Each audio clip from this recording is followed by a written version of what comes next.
Okay, so guys, welcome. So as I was saying, for you to have an add-in, you just need to go to your options, um, your add-ins. Okay, remember this is a very simple process. If it is in the inactive applications, okay. For example, I don't use this Microsoft Power Map or this streamer, for example. But if I wanted it, I just click on it. Okay, so I go. All right. So once I go, um, all right, let me just go back to the options. I should be finding it because this is a com add-in. Okay, so I can just choose here com add-ins. Maybe I'll choose that and then go. So I'll choose the one that I want. For example, I have already the fuzzy. I have the this one. Maybe I can just choose the, I don't know, I've never used the data streamer, but I'm just, for example, using it. So when I add it like that, okay, the data streamer will appear here on top of my on top of my um on top of my on top of my ribbon. Okay, on top of my ribbon list. Okay, so for example, if I don't want it on my ribbon list, there's always a place here in which I can go to my options. I think it's under the interface. Let me just see.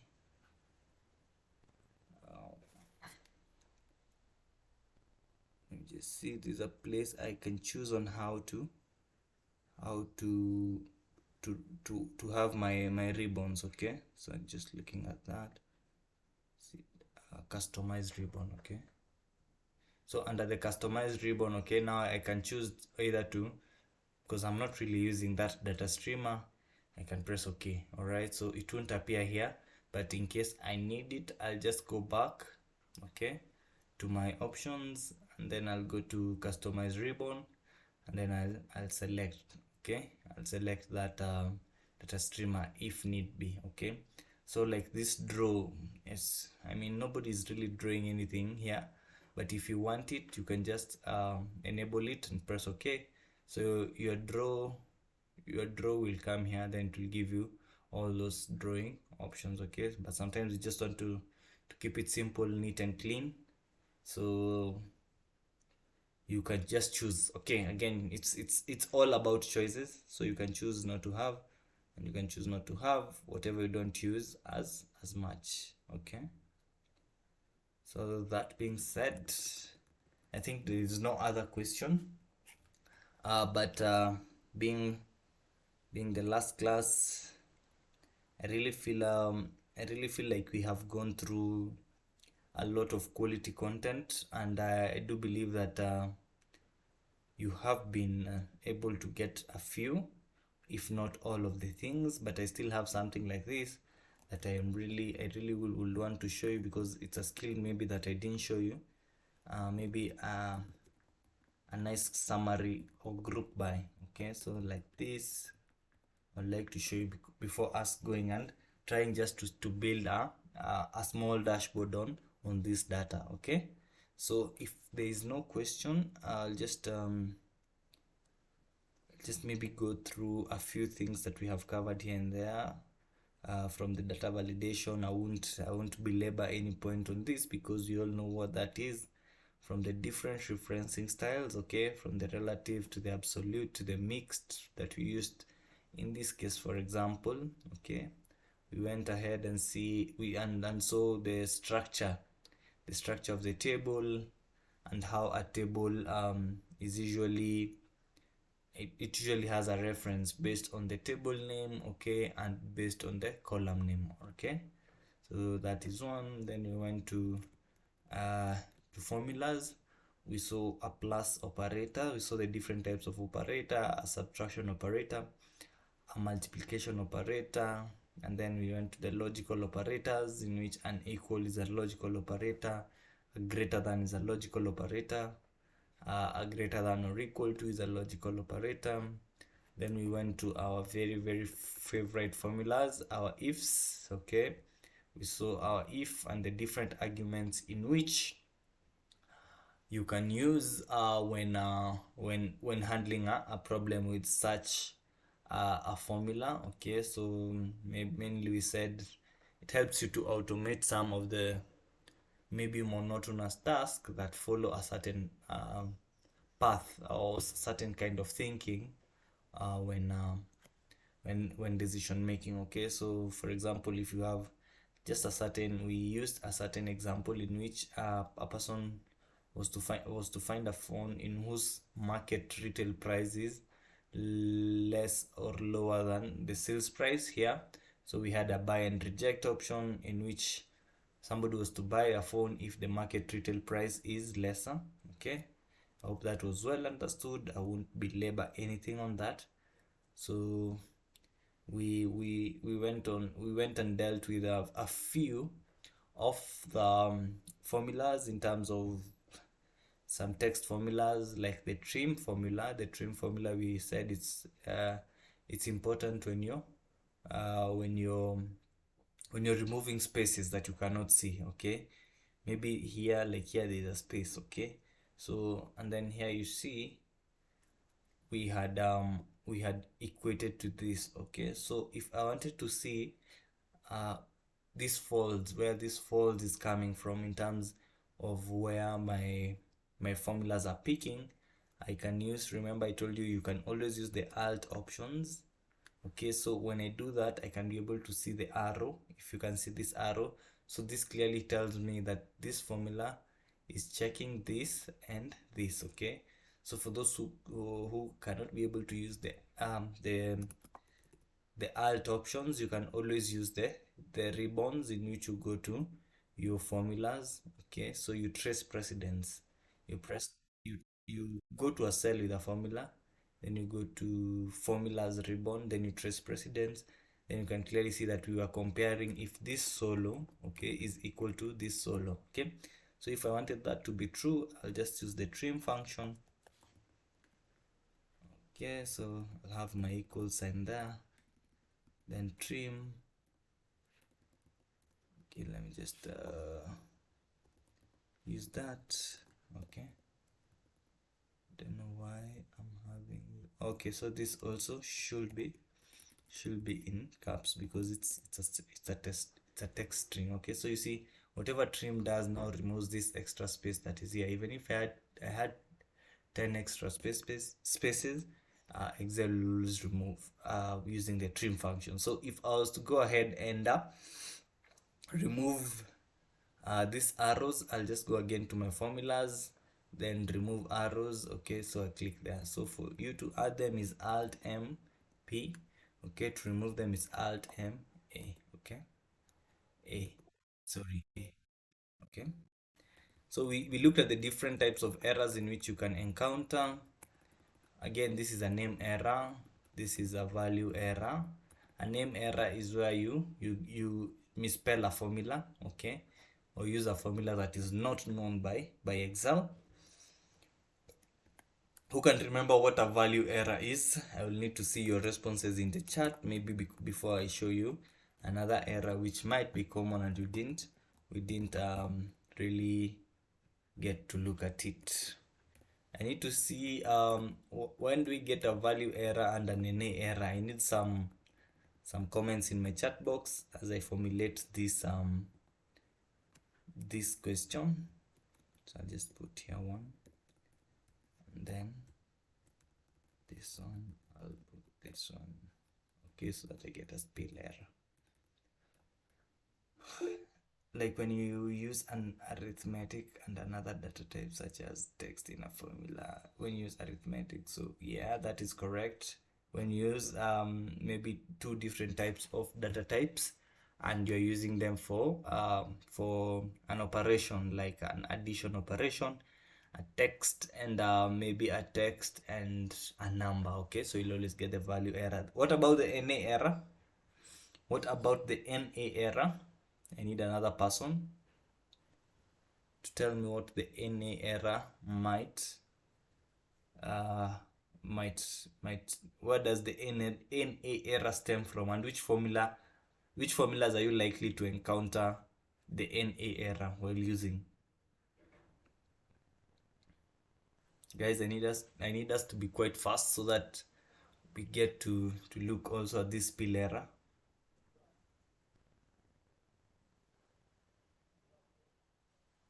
Okay, it seems like the n we didn't find the na. Did we guys find the na error anywhere? Because if you've been trying, you must have encountered the na error. The na error usually is a not found error. Okay, so for example here I was searching this solo, okay, but remember I've already trimmed it. Okay, so what if I went ahead and just wrote solo, okay, with a space? Okay, so here I will most definitely find an na error because this solo with a space, remember, is not on this table. Okay, that's why I had to use the trim function outside. Okay, so when I remove even I add more spaces and I trim it, this all the spaces will go, okay, from the trim, and now I'll be finding an that whatever I'm searching in my table will be found. Okay, so the na error is usually for a not found error. It's a not found error. Okay, not applicable, whatever the definition that you choose to use.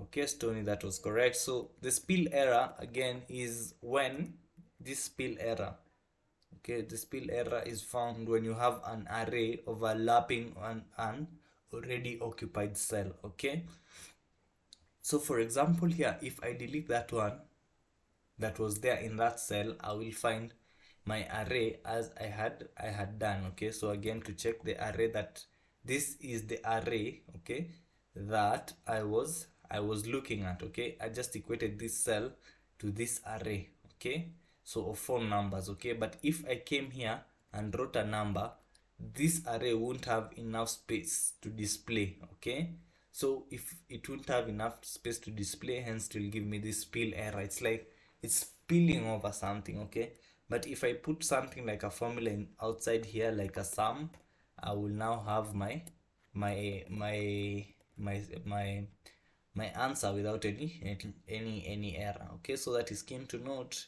the different types of error, because you'll be encountering the different types of error. For example, when you're working from worksheet to worksheet, and maybe they have spelling mistakes, maybe you're searching for something with a spelling mistake, and all that kind of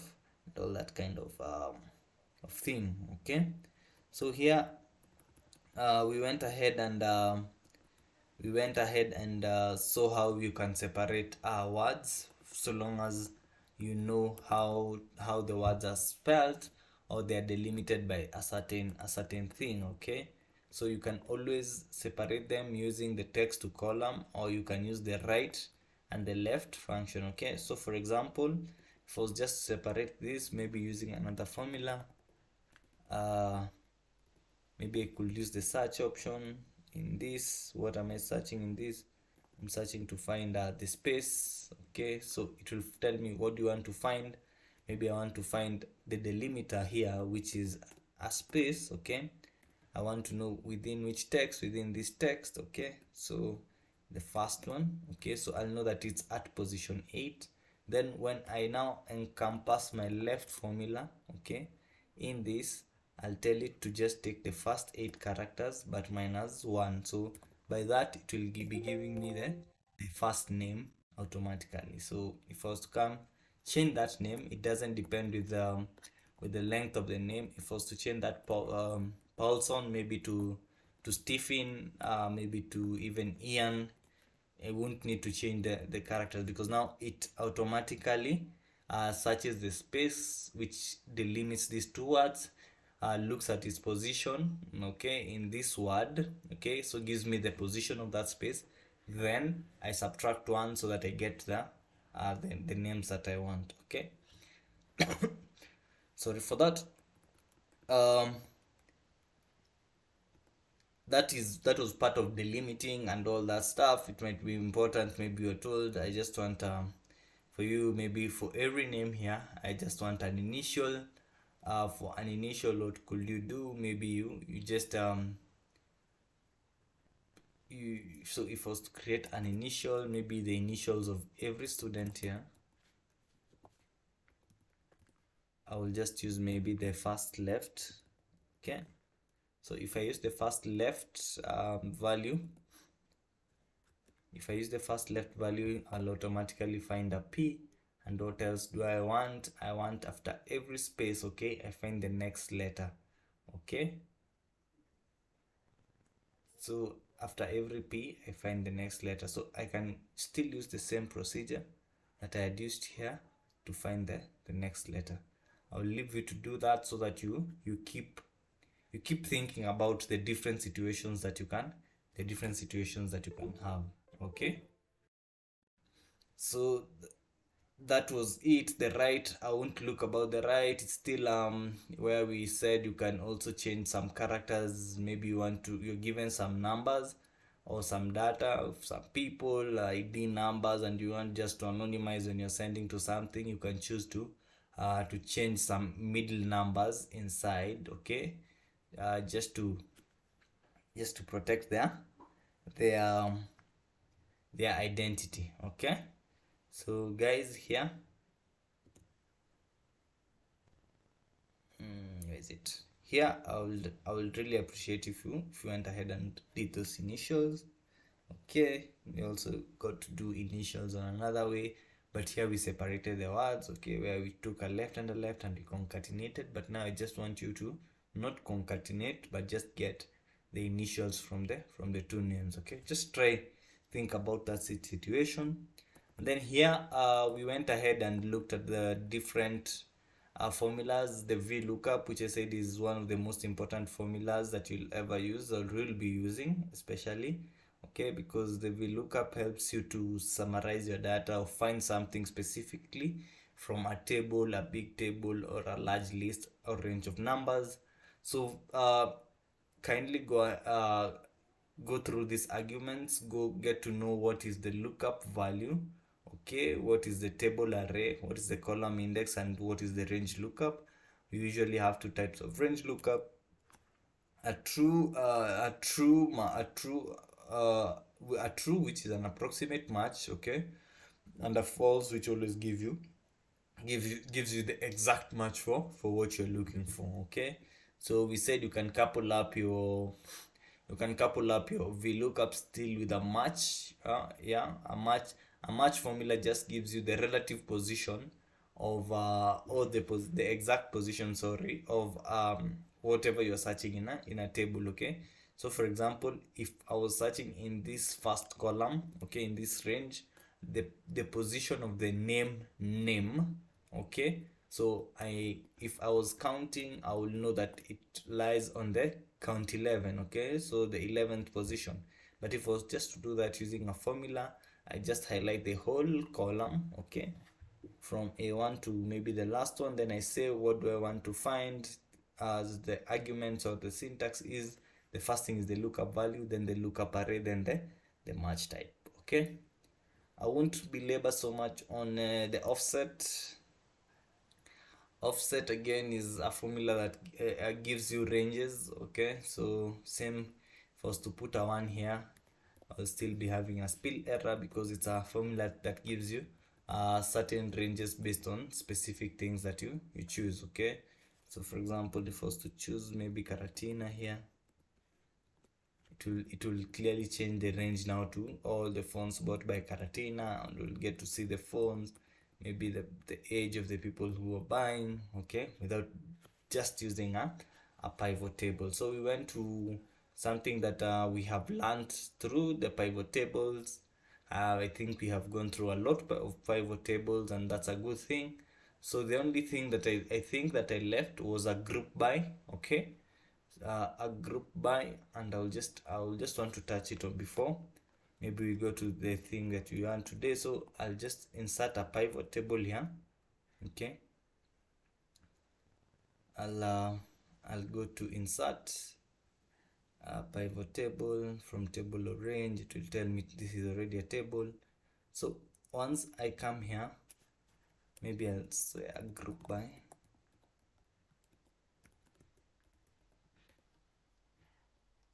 So if I was this is the problem that I was thinking about. Okay, if I wanted to know phones between certain ranges, okay, or maybe rearrange my phones, okay, between maybe the price of 0 shillings to 1,000, and I want to know those phones because maybe somebody needs to know a phone between price 0 to 1,000, maybe price 1,000 to the maybe using certain steps, okay.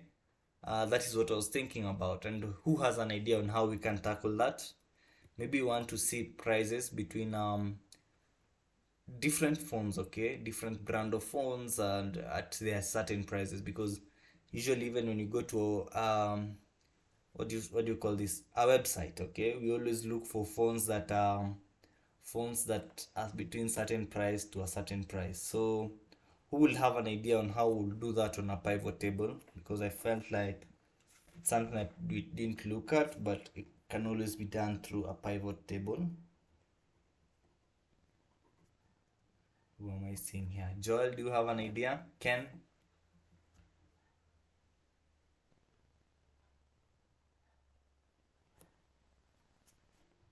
Anybody with an idea?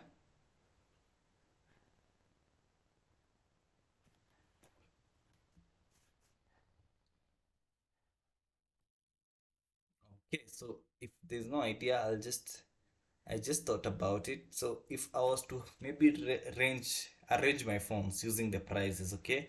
So remember, there's never a wrong answer, okay? Don't feel shy answering in even the next classes that you go to, because we are all learning. So for example, I wanted to, based on the market retail prices, okay, so I want all these phones maybe to be categorized, okay. Now from the highest price, which is 128, from 804, I'll just ensure, let me just ensure that they are arranged. I'll sort from the smallest to the largest, okay. So I'm sure that the most expensive phone that I have in my catalog is 128,378. But now, among all these prices of these phones that have been sold here, I just want them to also have a certain band, okay. So I've put them on both fronts, okay.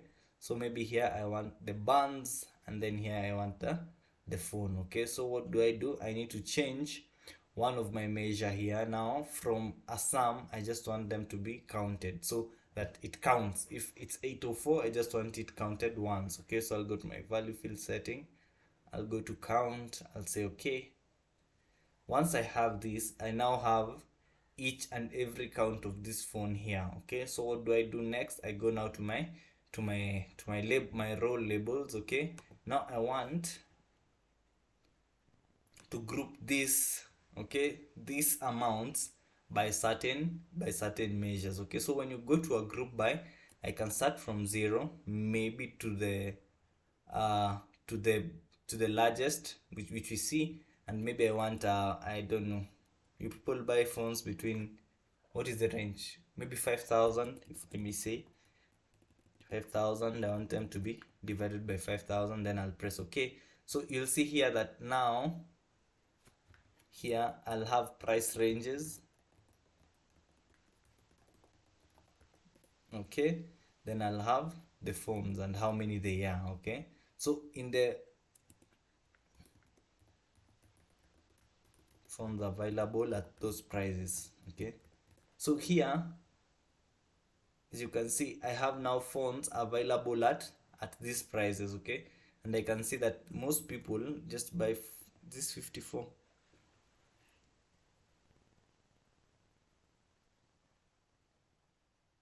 Okay, they're not arranged in the, so I can just arrange. Okay, let me just, I think, sort from, I don't think I can sort this from largest. Let me just auto sorted itself. Let me sort from maybe largest to the smallest, okay.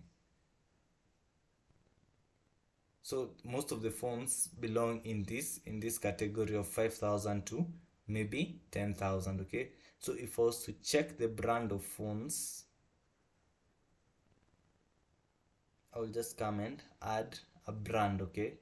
So I will see that within this, okay, now you can come again and maybe add now the price of that phone. Okay, so if you come and add the now the price of that phone,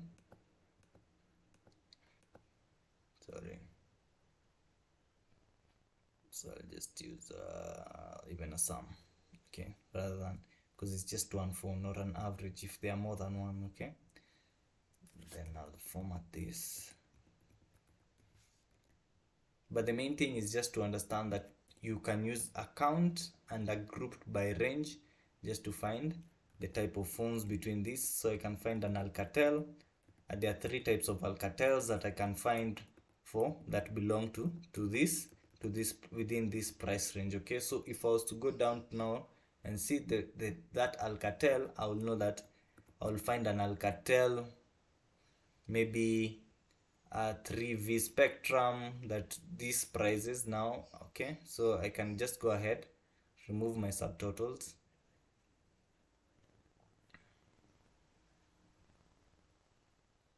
Okay, so here I'm sure there's one phone, okay, which is an Alcatel and belongs to this price ranges. Okay, so if I am not interested in that price range, I can go to the price range of choice. Okay,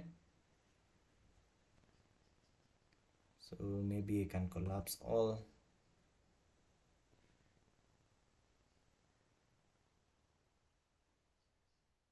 Okay, so maybe I was to choose a phone that is between 125,000 and 12,999. So here, what will I do? I'll just go maybe for my Samsung Mystic, the Mystic Fold 2, which is 256 GB in black. It's one piece and it's that amount. Okay, so the next group will be the iPhones, maybe with 81,000. Okay, but just ensure that these are sorted in the right order. Okay, sort from the smallest to largest. Okay, so you ensure that that is sorted there. Don't know if this sorting.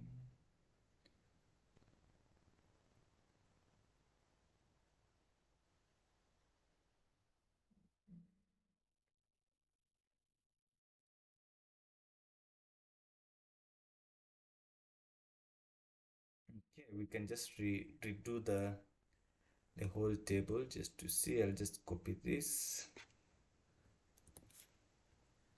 I'll copy it here. Okay, so for anybody who did not see what we did, this is what we did. I'll just go ahead and remove all these options that we had here. Okay, so the first thing that we did here was just to have our market retail prices, in which we are using as our prices there, and you also had there, but on one point we chose it to be a count. Okay, so here I can just go ahead and ungroup. Okay, so I can just go and ungroup. Okay, so when I do that, when I ungroup that, okay, so I'll just go ahead and now group, okay, based on 0 to that. Okay, maybe said 5,000.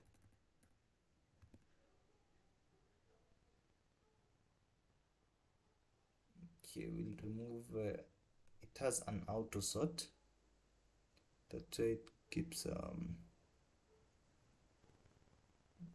just try.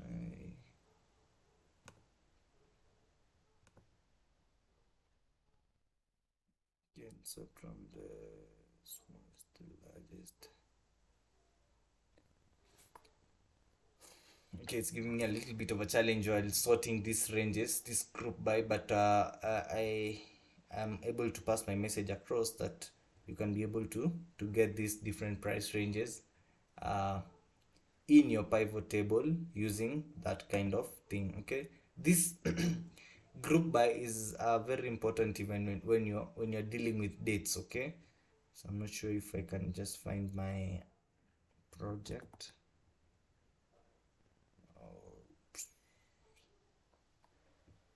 So in the same worksheet. Okay, so if you are also, I just okay, let me just insert a table here.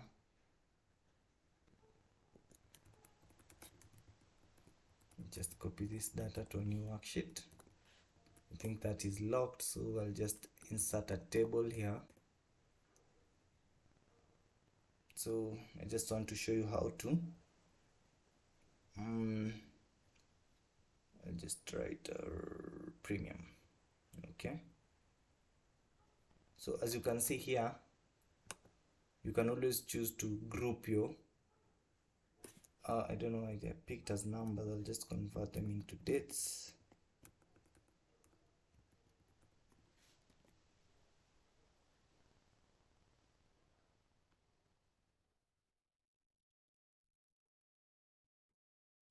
Just do a minor refresh here.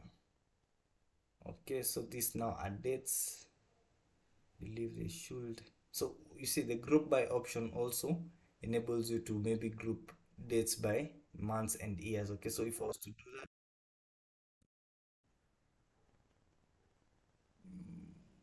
okay, so let me just maybe do 2020. I think those, yeah. So if I was to do that now, it will give me whatever I have requested in that kind of format. Okay, so my dates will now be grouped just the same way we are having our different prices. Our dates will be grouped. Okay, so if you want to group your date or ungroup, just right click on the on the on the on the on the column in which you have your grouped data. So you can always choose to group even by, you can add a quarter, so that it just give you 2018 Q1 Jan. Okay, so I thought that was quite important for me to say. I might have left it out while delivering some of the content. Okay, so guys, as you have seen, we have gone through most of the things that we had done, but something else now. Okay, here was the Power Query yesterday.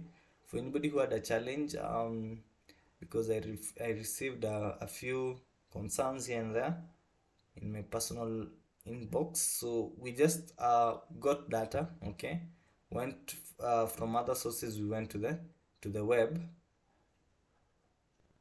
Here we used our URL that was coming from the web. We pasted, then we were redirected to the Power Query, okay, editor, in which we looked at the Power Query editor in depth yesterday. Okay, so same to this, so this and this. Okay, so here this was just a summary output from the data analysis tool pack. Okay, so here from the data analysis. Okay, this was just maybe a visualization of just of the same. Okay, this was just a visualization of this. You see here our line had an intercept of 12 and maybe an average price, which is the, what do we call it, your gradient. Okay, so this, maybe we said you can always insert a scatter plot, then insert a trend line, then under the trend line choose to view the equation that builds that data. Okay, but for more analysis, always go to the analysis tool pack. Okay, the analysis tool pack, then choose the right function that you want to use. Then under that function, okay, you know how to expect, or what the results to expect. Okay, so if you get a multiple R, what does it say about your model? How does it describe your model, your R square? Okay, your adjusted R square and all that. Okay, all right. So today what I wanted us to go through, maybe as we wrap up, is just on how Now, after learning all these skills, remember we have been learning them piecemeal. I would call it a piecemeal kind of learning. Okay, so we take one part, learn. We learn about formulas.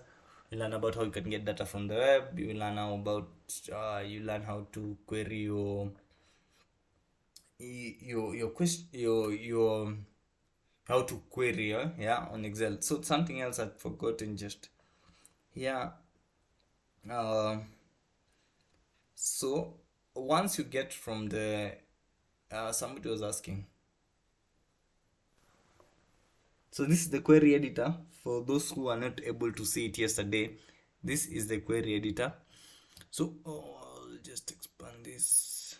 So once you are done cleaning up your data, okay, cleaning up, doing all the transformations and all that, okay. So once you close and load your data, it will come to Excel, okay. So here you will now choose what you want to do, because now you might be depending on this data maybe, okay, to inform another pivot, okay. So once you're here and you clearly know the reason as to why you went for the data, you will clearly now maybe go to the table design, summarize it with a pivot table, something of the sort, okay. So once you're here and you've gotten from the you've gotten from the Power Query editor, you'll just come here and maybe uh summarize with the different thing, okay, the different things that we saw, okay.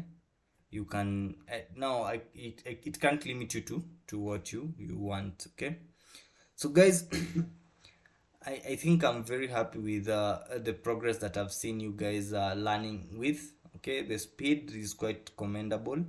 I was able to look at a few of the scripts in terms of the previous assignment that you had done, and I'm actually impressed, very very impressed by what you guys did. Okay, so keep it up.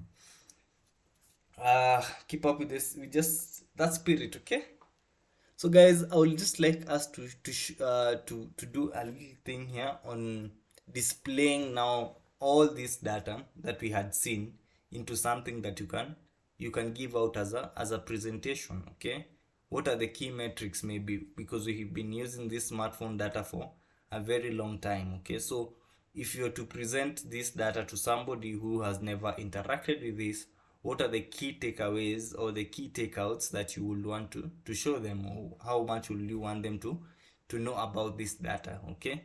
So I would want some, because we have interacted with this data for more than 2 weeks. I would like maybe somebody to unmute their mic and tell me, or chat in the chat box, what would you think one would want to see about this data in a summary, okay?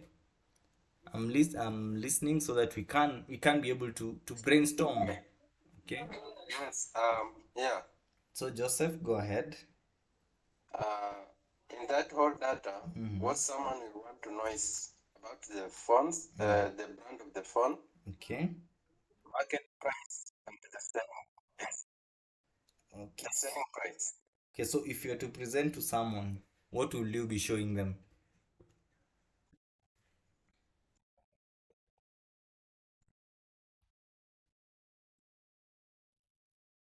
Because I can get comments. Mm-hmm. Mm.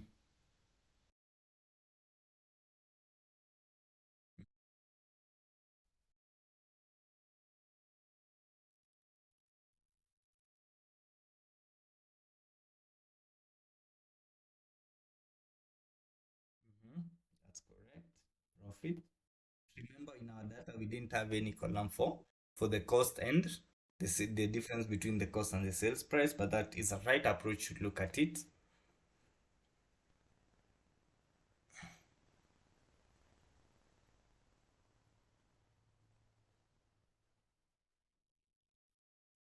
Okay, there's a response. There's a response from. Thank you, Joseph, for your answer.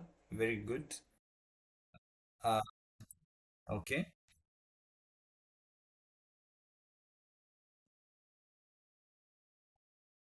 Okay.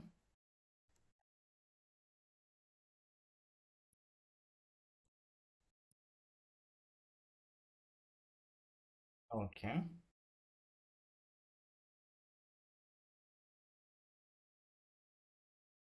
Okay.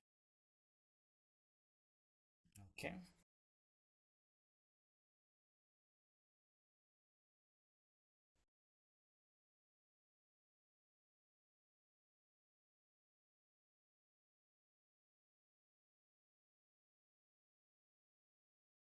No. Okay.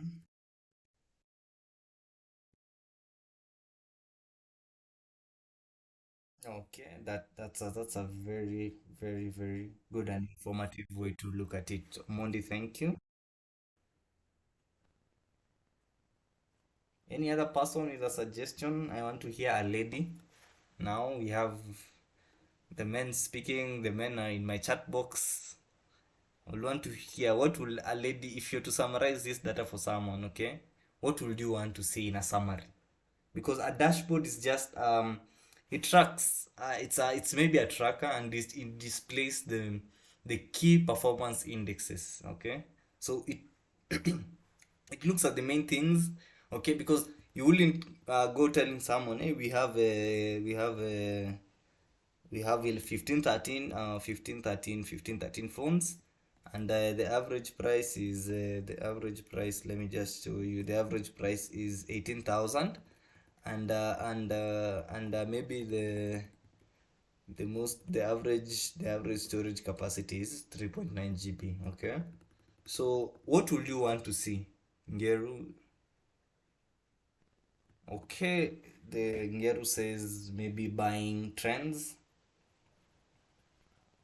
But remember, now in this data, you're limited in showing buying trends because of one, you don't have a time series data. Okay, so you don't have a date to monitor how these purchases were happening. Maybe that was something that you could tell the person who's giving you this data or providing this data to always provide a of date of date date of uh date of date of purchase. Okay, so that's a very nice way to look at it. So scholar says, so she's adding on Omondi's. She says that to add, I will include the number of reviews. Okay. Okay, preferred range of storage, capacities to customer.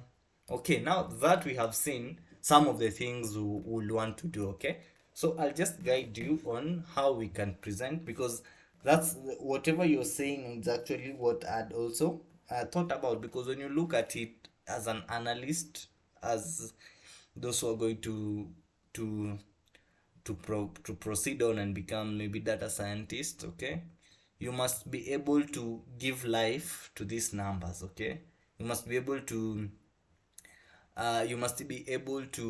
show again why the main metrics. Okay, maybe you're presenting it to the management and you want them to see how many phones did we sell in that year. Okay, so just now we are building up from where we came up, things like account and average. Okay, the average price of what we are selling. Okay, you can now using the group by, okay, the group by that we have just seen in a few minutes. Okay, we can get to tell them that maybe most of our clientele lie between maybe the 0 to 5,000 phones. So if we're having most clientele there, our clientele there is where we should concentrate. Excuse me.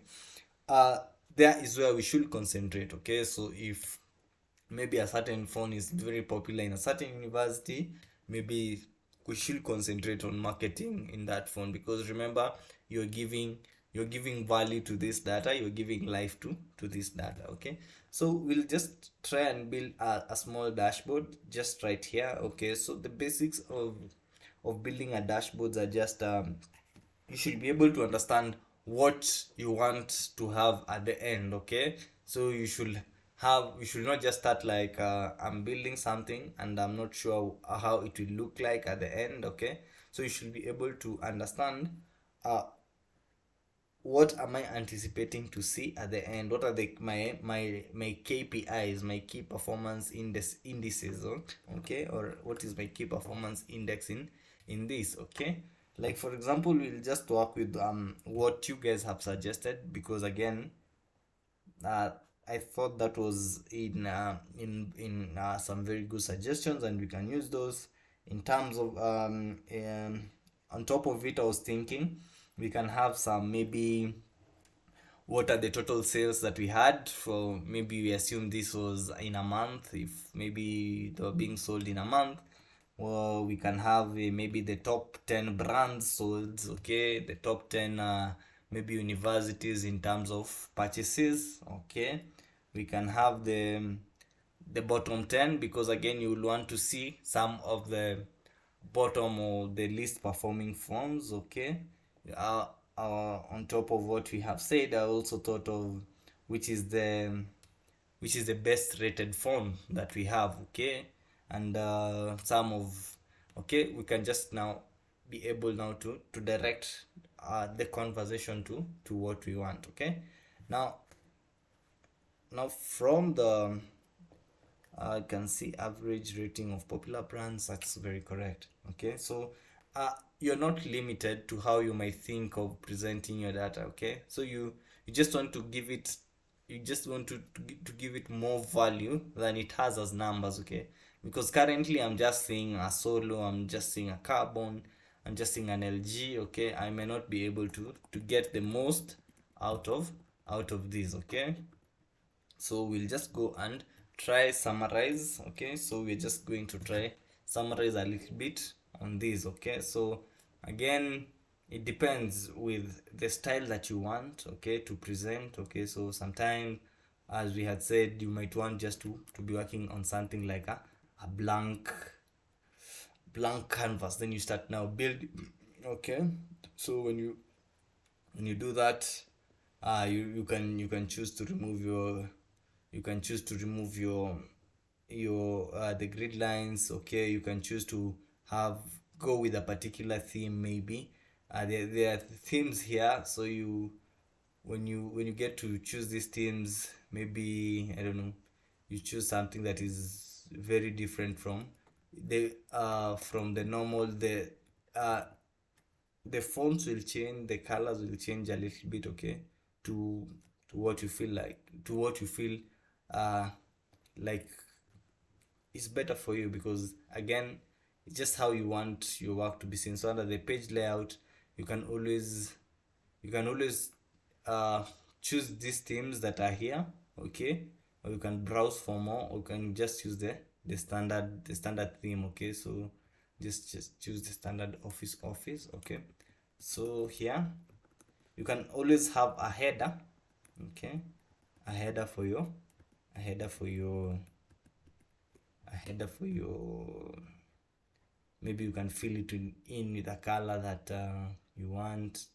I don't know, feel like that one is good, okay. So you can just come here. At this point, I will allow you to merge cells. Okay, you can maybe merge these cells. Okay, you can just choose to merge them. Okay, so you can call it now in whatever name that you want. Maybe you want, we are dealing with smartphone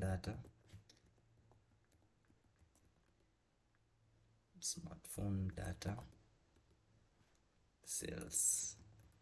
Okay, so whatever I have here is merged, so I'll just change this font to something more brighter or lighter, for it to just pop up kidogo. Then here I can change to something like that. Okay, so already for whoever is looking at whatever here, already I have a very striking or very bold, if I may say, okay. I hope you're seeing clearly. If I may say, I'm having a very bold heading, okay. Now you'll go to your to your key metrics, okay. So for example, um we said we maybe need to know how many customers we had. You can just choose to maybe use different styles that you want. Okay, so maybe here you can just come insert maybe a shape of your choice. Okay, you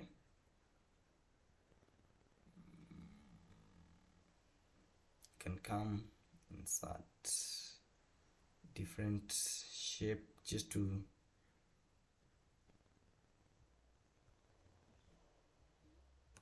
maybe I want everything to be, I don't know if you can still see my screen. Oh yeah, so I want this one. It's hanging. Okay, is there anybody still having the same challenge?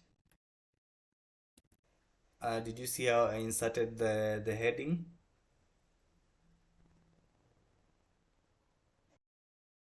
Okay, and now can you see me moving my mouse around? Okay, so as said, maybe you want now to have maybe some certain um just just ensure, let me just add spaces in here. Okay, so maybe you want to have some certain boxes here just to show the key things that you might want to show as numbers, as static numbers. Okay, so for example, we were saying we might want to show the total sales that were made out of all this data. Okay, so that's where we went and inserted. Okay, let me just make this also. When you choose to when you choose to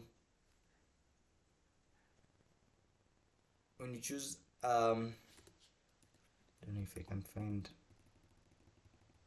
when you choose to use a certain maybe font, it's usually advisable that you continue using that font all through your your your presentation or your dashboard. Okay, so here I'll insert a shape. I can insert a shape like that. I can just insert it here. Okay, I can just come, I'll just check which color is this so that I have the same feel inside there. I can choose to have a lighter feel here. I can choose to have sorry, I clicked the wrong one. I can choose to have no feel. Okay, so maybe I just want to, in these boxes, I want one maybe to show the total sales. I want another one there, and I want another one there, and I want another one there. Okay, these are just to show the different things that the different metrics or the different indices that I may have. Remember we had talked about shape formats. Okay, shape formats, or we had looked on how you can align them. So maybe I want to I'll distribute them horizontally. Okay, so that they are all distributed in a certain manner. Okay, so maybe here what you want, as maybe I was suggesting that at this point you can have something like a title on average or total sales made. Okay, so here if I choose to just have my title, sorry, total sales. Okay, can choose to merge these cells.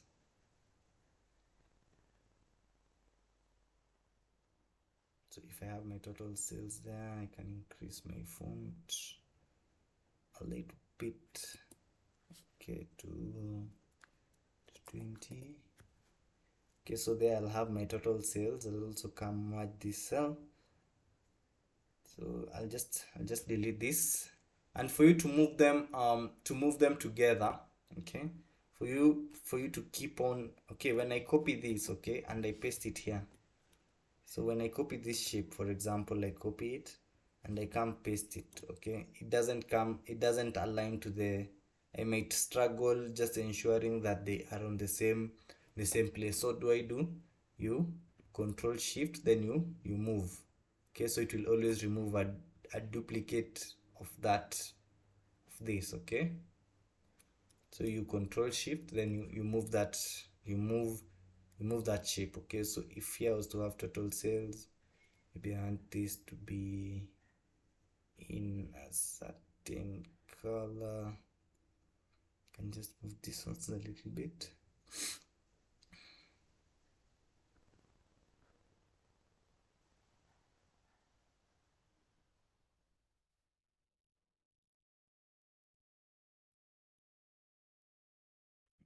So I wanted just this one to have a certain color like that. Okay, I can always have my shape filled in another color. Okay, so if you want to fill your shape, you can always go to the format shape. If you want to fill it with maybe a very light fill. Okay, so there is something that is behind here. You can just bring it on top here. Okay, I need to send this one back.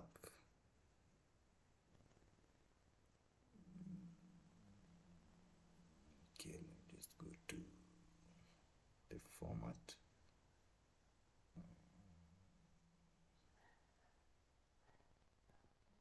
Just so I need to, okay. Okay, I'll just remove this fill first so that nobody gets lost while we are just doing the fills. I'll just do the formatting later. So let's have our metrics first, and we'll do the formatting, most of the formatting later. Okay, so maybe I want my total sales there. Okay, and I can just come also remove this fill so that we do all of formatting later once we are done doing this. So this one I'll copy just as I'd suggested. I'll copy this there. I'll move that one to almost that point. Okay, so here if I wanted my total sales as a measure, okay, so again I can just merge these ones. Okay, so that I go to my, here I'll use my sum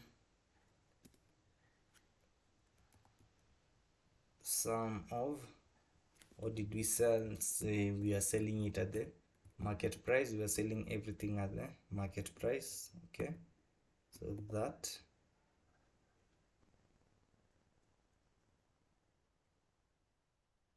yeah, I can just have it as that number. I'll go ahead and format it.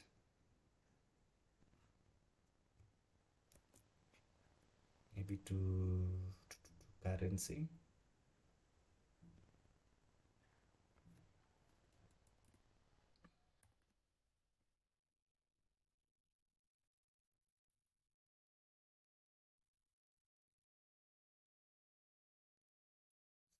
That maybe is the first thing that we want to show.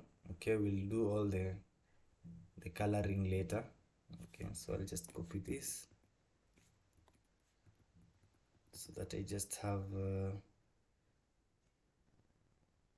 almost the same. Okay, the same thing as my header.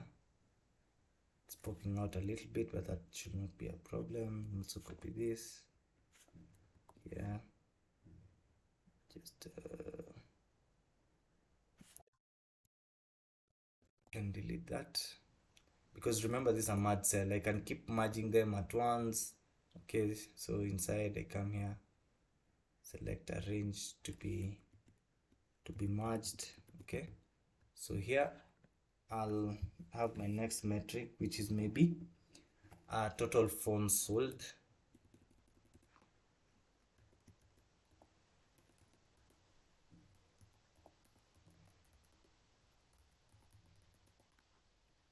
So here, what formula will I use?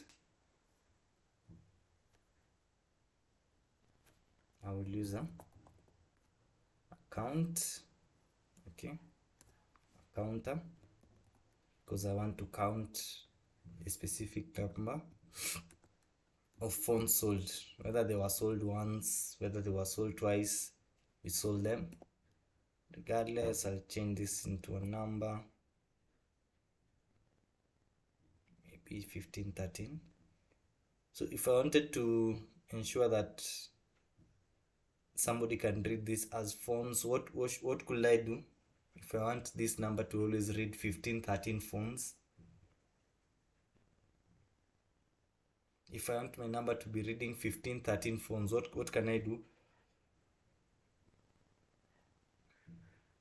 Guys, I need your comments. If I do a counter, yes, but I always want it to read the number of phones, that number phones. Yes, I use the concatenation function, that is correct. So I can just go ahead and use my AND, okay. Then here I'll just have phones, sorry.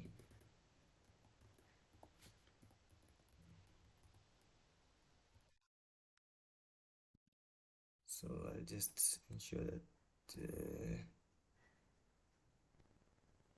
here I used one single. So here, if I was to always have that, okay, so I can just again delete this and this to have something similar to this, okay. So you can just remember these are just shapes, okay, and they are just on the surface. So if I was to really copy whatever is on here, I'll just copy that. Okay, so I'll just go to similar cells there. Just ensure that is inside there. Okay, I'll maybe group them together, okay. So you can always use the cell, okay. If the cell is having a challenge, the other option is to usually use a text box, okay. So the good thing about using a text box, maybe I did not mention that, the good thing about using a text box is you can always group it together with a shape, okay. So when you're using a text box, it's better because now you're not writing inside a cell, okay, you're writing inside a text box, and you can be able to give a certain narration, okay. So if you have a very long narration of maybe something that you want to explain a little bit more on the phones, maybe you can always use the text box, okay. So the text box, the good thing about it is it allows you more to be, I will call it versatility within the cells, okay. So here we'll go to another metric, which will be our customers. How many customers did we have? Okay, so customers that we had here, we can choose to prepare our column, another column, okay, so that we remove the duplicates and see, we are saying we sold 15, 13 phones here. This we are sure because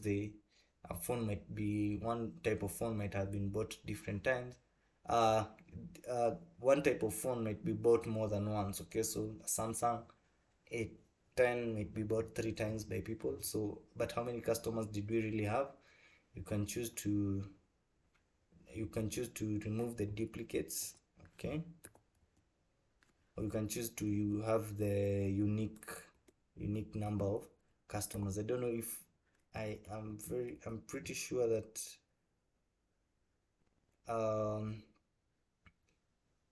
I don't know if this function is available for all the users, but you can just confirm. If that is not the case, you can just go and use, you can just have a column here, then say come here, decide, paste it, okay.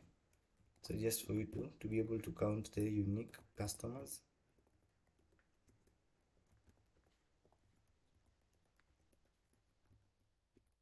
So here I'll just count it from there. I'll go to my data. I'll remove duplicates. Okay, so it tells me 135 duplicates were found, 1378. Okay, so here I can go to customers.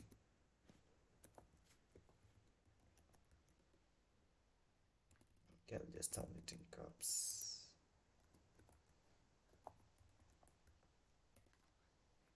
Okay, so here I'll just do an account of these customers.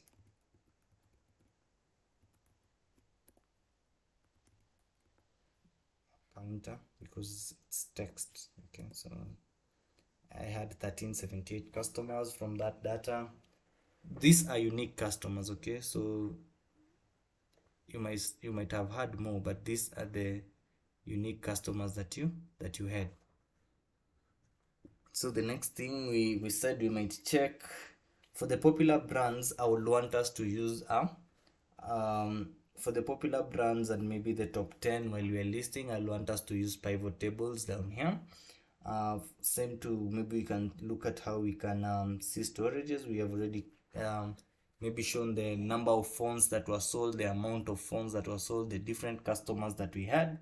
Okay, so maybe we wanted just to see the other metric, which is the average age of our customers. Okay, so I'll just go ahead and copy this, copy that. Okay, so here I can just remove one column. So of average age of customers, remember you're not limited to how you can choose your key. It depends with what you're focusing on. Okay, so if the average age of customers, just say average age, just make it long. So if the average age of is a major factor in how you make your decision, then that will be very important to maybe capture it. Okay, so maybe you're targeting a certain age group and you want to see if you're really getting to that age group. So you can have here 27 years, just as we had done in the first one. Remember, the concat function will not affect your formula in any ways. In case this is okay, so here we have a challenge because okay, we can just go to text. Okay, so here I want a number. Let me just see number in and done.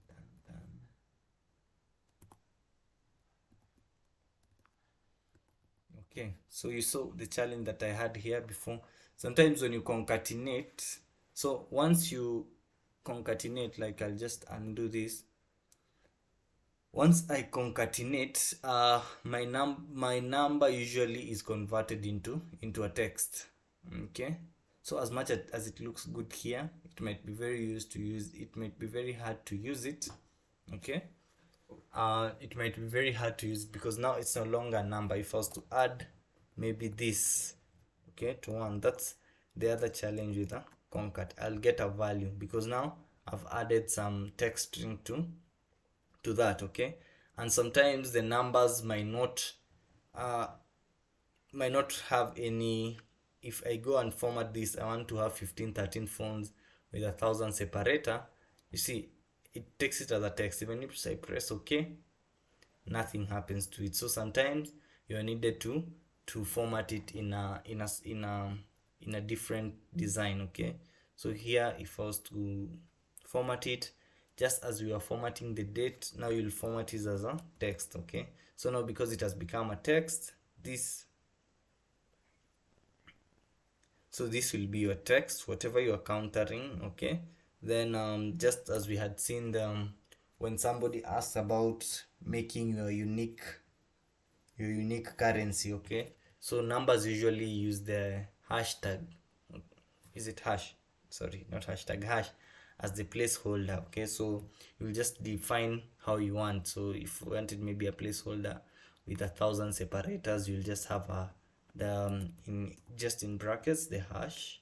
Okay, then I want 1,000 separator, then 3 hashes follow, then I'll just close my bracket, then I'll have that, then I'll have now my comma inside this. Now you have formatted that number to something that will look like a number but is not a number. Okay, so the other way, if you want to avoid this, you can always have the control one.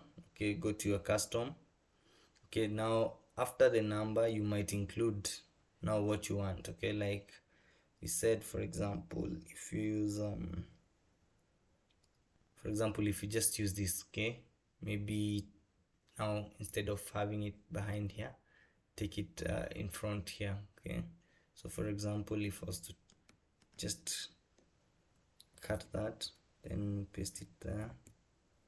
Okay, so instead of currency, let me just say fonts. Okay,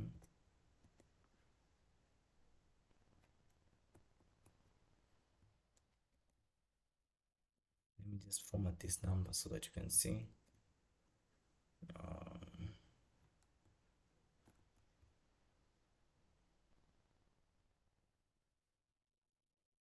You see here, this is still a number, so I'll just maybe put a space in between there.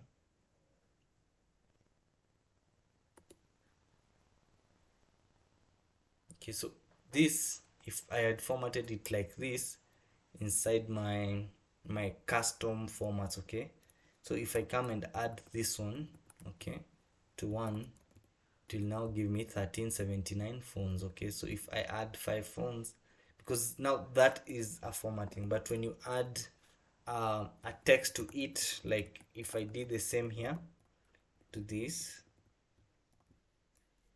I'll get a value error. Okay, are we together, guys?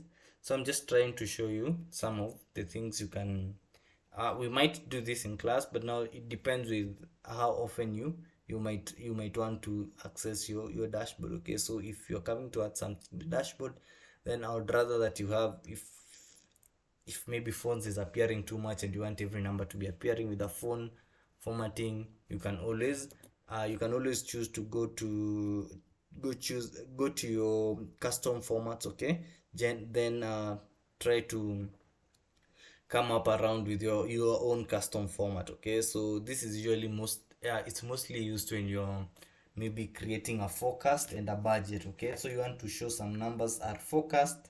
Okay, maybe some numbers are forecast and maybe this is the actual number that we got. Okay, so hope you guys can see my screen clearly, that this for example, if you just put hash, then change this into an actual number, you will have your number format as such. Okay, so I'll just return this to number because it's a number, the customers cannot be phones. Okay, then I'll do the same formatting here for the age.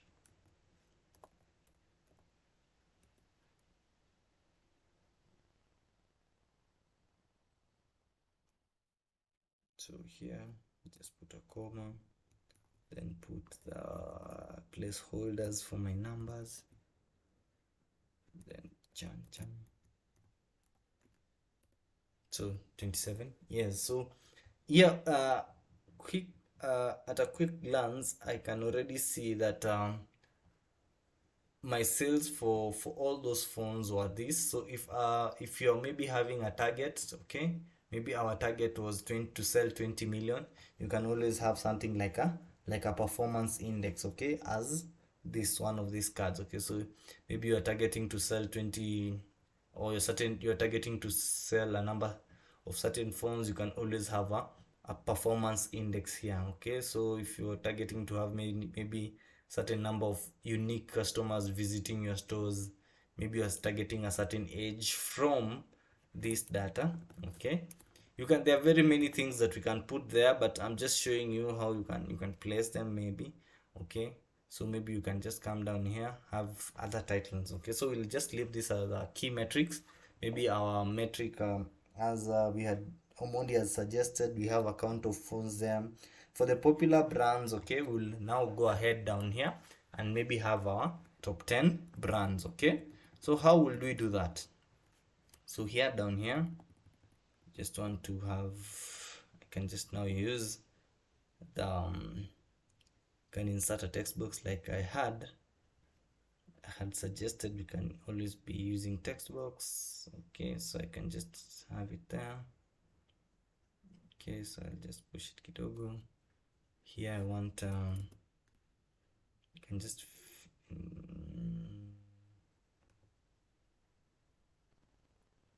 so maybe I can just have, I was avoiding to fill, but I can just fill it with the certain solid fill, like I don't know if that is okay. Then put some white on it. Oh, sorry, I just did the same thing I've done.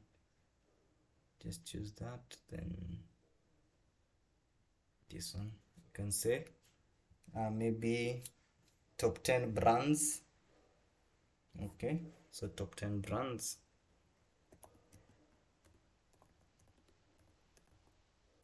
Top 10 brands by sales.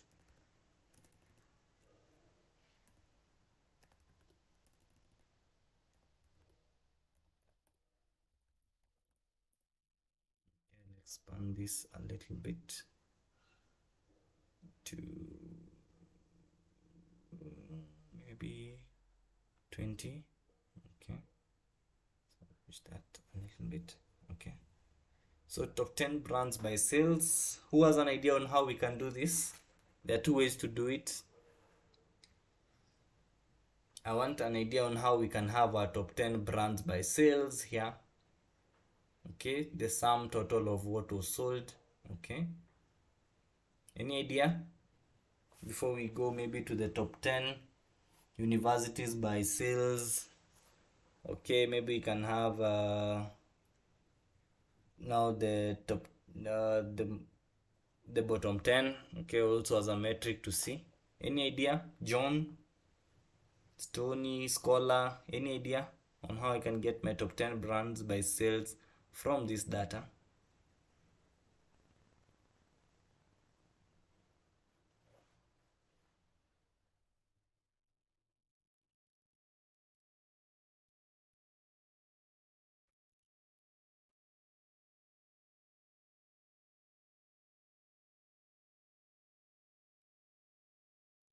Okay, John says you can. Yes, Joel says by pivot tables, which is correct. Also, John says you can rank them. You can rank, then take the table for the 10 first items. Okay. Okay, both ways are correct, but let's first use John's way and see why we will use Joel's way of pivot table. Okay, so if I was to get the phones, the top 10 most sold brands. Okay, I'll even not go with the phones because the phones can be quite many, but we can just see our top sellers in terms of phones in the next one. Okay, so top 10 sold phones and then brands. Okay, so because we had a brand LG, what. Okay, so if I was to see the brands, the best selling brands. Okay, so I've just copied this column, I'll paste it here. Okay, so here I have my full column. Okay, so then I'll come have the unique column here.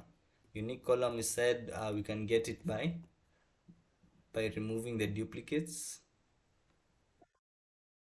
So it means we only have 68 unique duplicates, but out of these duplicates, okay, I want to see which phones were sold most. Okay, or which brands were sold most. So if I was to find the brands that were sold most, maybe I can do a rank. Okay, so there's usually a rank function. Okay, so a rank has the argument of number and the ref and the order. Okay, so I want to, okay, there are two sorry. before I rank them, I want to see how many they were, because I want to rank these unique brands. Okay, so I want to do a count if. I want to count if this range. Okay, so I'll count what is in that range. Buy this phone. Remember, count if we have gone through it a lot of times. Okay, so there is that one way. Okay, I'll just show you the full way. So if I was to rank maybe, and I can't keep changing how this data looks like, I'll just have a rank here. Okay, so I can just rank these numbers from the smallest to their largest.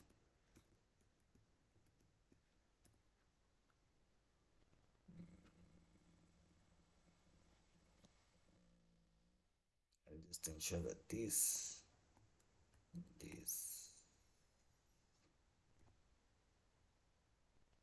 okay. I think I interchanged the to rank this one. Just inside, yes. So this is rank 43. Okay, so for the rank for the rank what do you call it, for the rank function, you have number. Okay, you have ref, the whole order. Okay, so and then it will tell you, do you want to rank from the ascending to the descending, which is the order here. So here I was to rank this number. Okay, the syntax is not very clear because it doesn't tell you like the number to rank or the whole range that you're using. So you can go ahead and select. Now after you've selected the number, you select the whole range, lock it. Okay, because if you move it, if you don't lock your range here or make it absolute, and then you try going downwards, the range will keep changing. Okay, so here you can just leave it in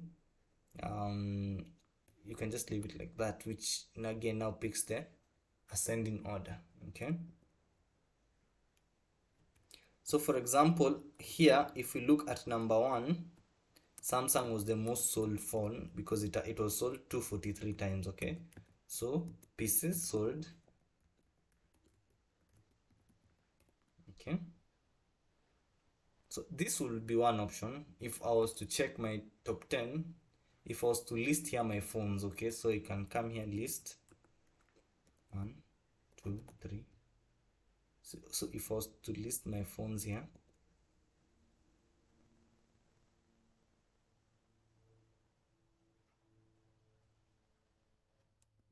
so if I was to list my rank here, maybe this is rank, I want to see rank. Okay, I want to see, let me just push it to that way. I want to see maybe the phone itself. Okay, I want to see the phone, and I want to see the pieces bought.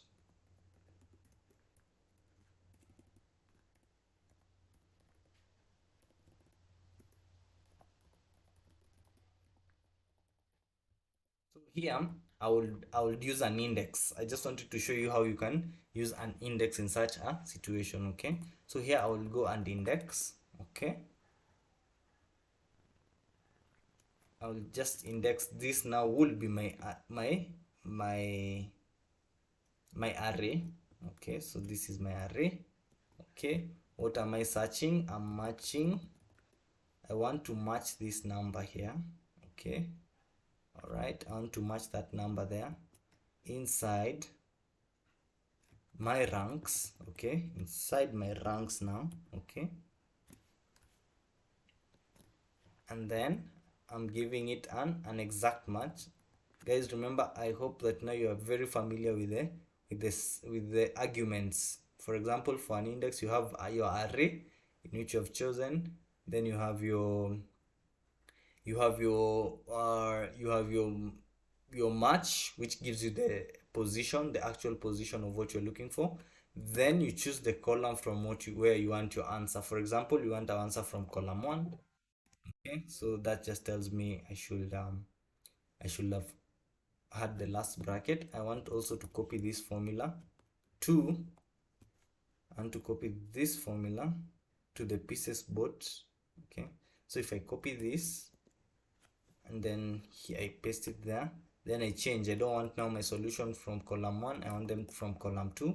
Then I drag this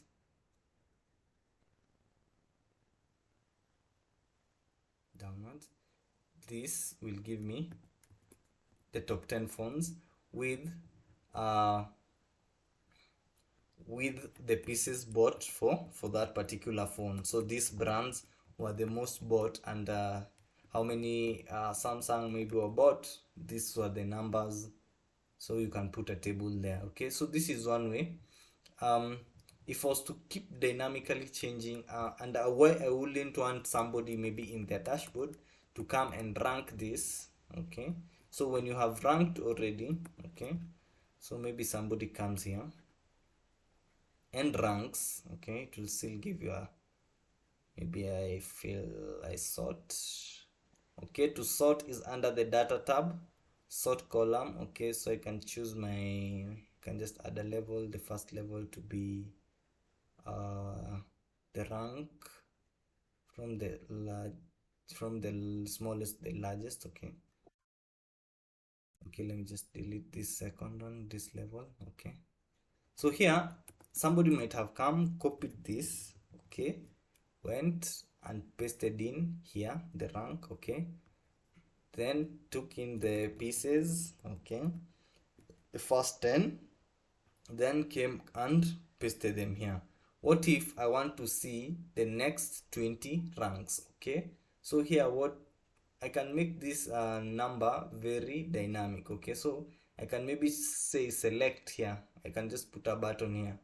You want to see top 10, top 20, top 30. So if I was to maybe put a number here, maybe I start from 10, then this one should be equal to this. Okay, so if maybe I was to see from now number 10 and 11, just plus 1 this one. Okay, so here I say this one picks from this. Okay, so if I want to see anything from number 10 to 19, okay, I do that. Okay, maybe this one should now be this one plus 1. Okay, so if I want to see maybe 11 to 20, okay, so if I want to see number 0, because it will start from 1. Okay, now you see it's more dynamic than just coming and pasting. Okay, remember you're utilizing the index properties to do this. Okay, so I won't belabor on that point very much. And so maybe you want to see which phone was at number 30. I know a person might be asking, why are you getting an A's? Is there no rank number 33? Is there no rank number 34? Yes, there are ranks, but remember, when these numbers tie in ranks, okay, so say in focus sold 6 phones and another sold 6 phones, there's usually a problem because the index takes the first value. Okay, so for that you can always use an adjustment to the formula, which I wouldn't want to use right now because it will involve using a countif. Okay, now to have unique, you count now everything. If you find it the first time, you give it a rank. Okay, so but because of time and what, I just wanted to show you, you can use that method which was suggested by John. Okay, or the other easier way is just using a pivot table. Okay, so we said pivot tables are very very important when it comes to summarizing our data. So I'll just go here, insert. But remember, at certain times you might not be able to insert something like a pivot, so you end up using such a formula. Okay, that now gives you ranks according to what you choose to. Oh, sorry, I was not very keen on that. I'll just delete this. So I want to insert a pivot table from the range, but I want to put it in an existing worksheet. Okay, so I wanted to put it in my dashboard somewhere around here. Okay, so I'll just put it there. So here just come and shift it one step to the right. Okay, so here I want to see my top 10 phones. Okay, so what can I do? I can always go to the brand because I want to see the brand. I can just count the market retail prices. Okay, so here immediately it gives me all. I can now come rank this one. Okay, so let me just rank.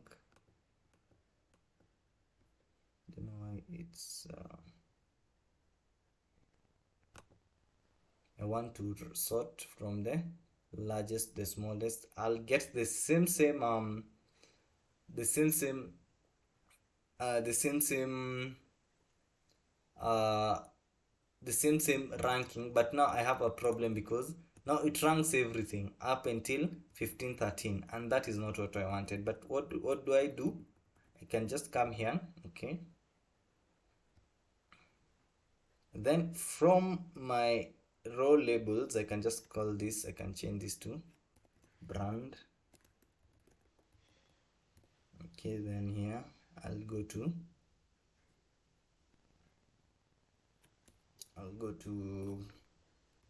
pieces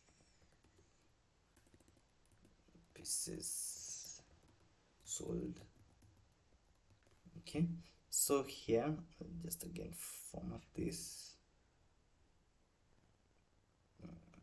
Okay, so here I can always go under the filter tab. Okay, under the value filters, I hope everybody can see here there's always a top something. Okay, so here there's always a top 10. Okay, so you can always choose. Okay, so what do you want? It's like a top and a bottom. So if you want maybe your top 10, your top 5, you can just choose specify top 10 by pieces sold, press OK. So once you have that, now Excel or the pivot table will be geared towards, okay, towards just producing the top 10. Okay, so this is a good thing because now once you have top 10 and we have maybe we can put another slicer here. Okay, maybe this is the top 10 by brands. Okay, so maybe we can put another slicer for maybe units that are available. Okay, so if we put it by units that are available, you can be able to now keep filtering this. Okay, so in the top 10 brands we sold 1513 phones, but all the top 10 brands alone, okay, sold 1013 phones. So excuse me, please. Yes, go ahead, Wanjiku.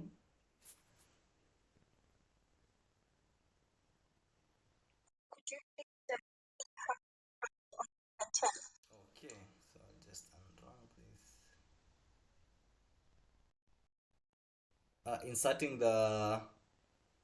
Inserting the pivot should not be a problem, right? Maybe I'll expand a little bit so that you get. I was using some crazy fonts here. Okay, let me just reduce these fonts here so that I get to increase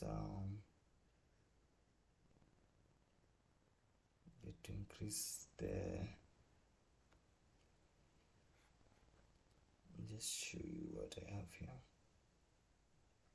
So if I was to get top 10 brands, I go under this filter button. Okay, under the filter button there's something called a value filter. Okay, so under the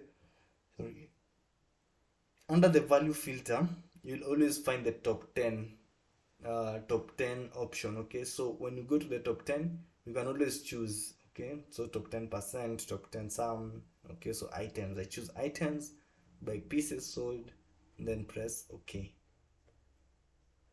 Then I'll only have my top 10. Okay, all right.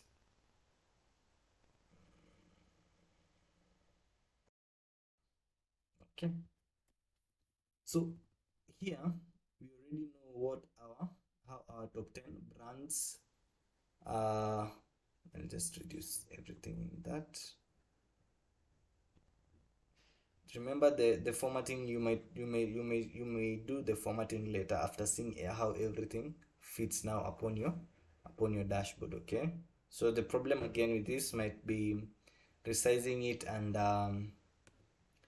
making sure that your pivot sit well might be a little challenge, because it keeps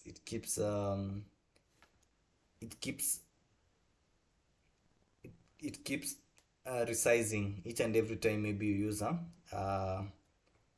maybe even when you use a slicer, like you'll see here just in a minute. So if you are to check now, we can even replicate this. Okay, just come copy this, you can come copy it here.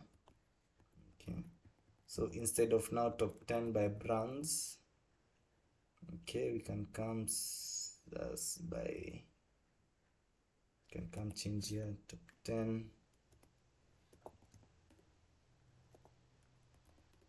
universities by sales.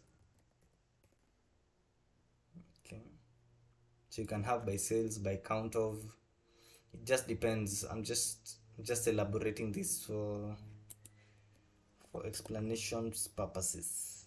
So maybe you might choose to just change this and also to 14.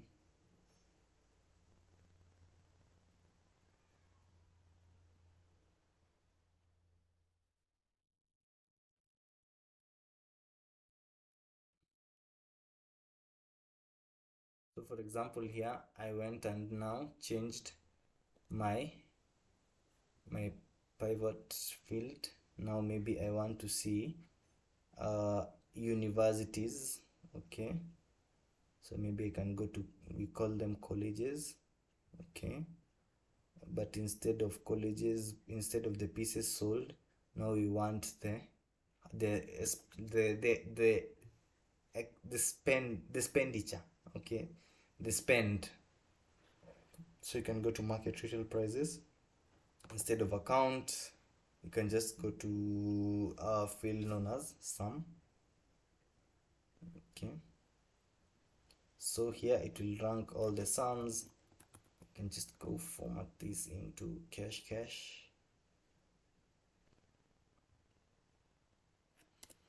0. Yes. Okay, so okay, something else. Now after I'm done with that, now I can just go ahead and use my value filters to get the top 10 by sum of that. So that again will give me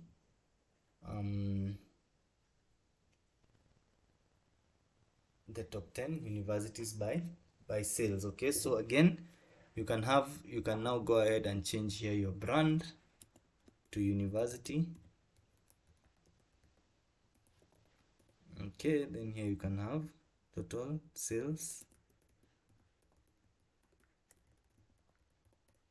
Okay, so this, we can just bring it here a little bit.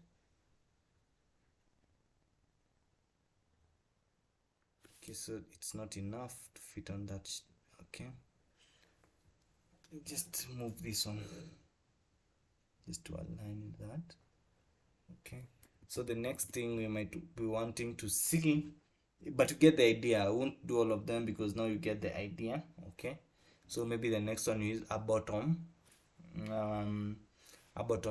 Okay, so maybe you're doing a bottom 10 to see where you should not go, where you shouldn't go. Okay, so here,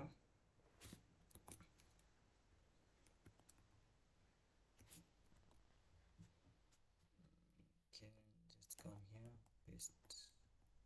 Remember, now it depends on the size of the column up there. Okay, so here I'll have to resize up here because I keep now these are determined by these column sizes. Okay, so I may need to determine a standard column size, but now I may just have a problem with names that keep overlapping. So that's why using when you're using a pivot table, you don't have control of these names. Okay, so if I minimize that column, this name will go. You can choose to minimize this to a certain size that I want. Okay, maybe to expand this. Okay, so if maybe I set all my column widths to the same, okay, maybe like a 10, you see some words here will change, okay, and it will also distort how ads and vision. So you can always use the formatting option as the last option. Okay, so these two ensure that they are aligned. So it's like this one, just ensure that you can just group this now because they are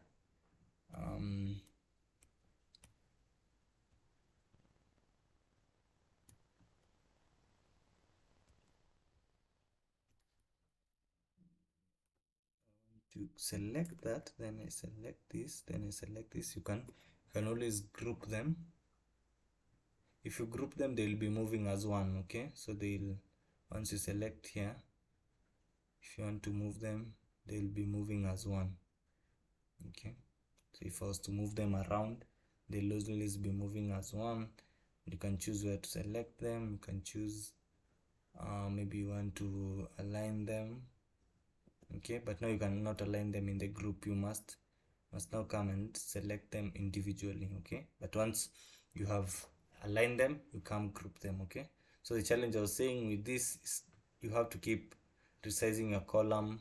That's why sometimes you may prefer the index in terms of ranking, but then the index does lack in some few ways, because you see here, once we move this, we keep altering what we had here. Okay, so it might mean you might need to come reduce these sizes a little bit, and remember we had merged, so the best option will have been to use maybe text boxes at each place. Okay, but I hope you do get the drift that I'll just reduce these columns here.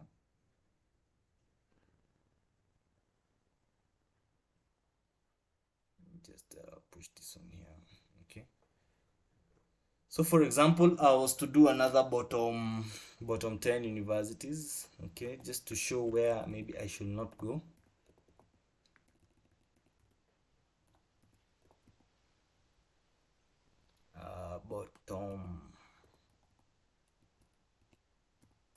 If I was to do some bottom 10 universities by, I'll just wrap this. Okay, just reduce it to 10 or 11 because I don't want to increase the size. So if I was to do the bottom, it's just the same procedure. You'll just go to your value field, okay, top 10. Okay, now but instead of the show option as a top, you'll only show it as a bottom by sales. Okay, so you see you can always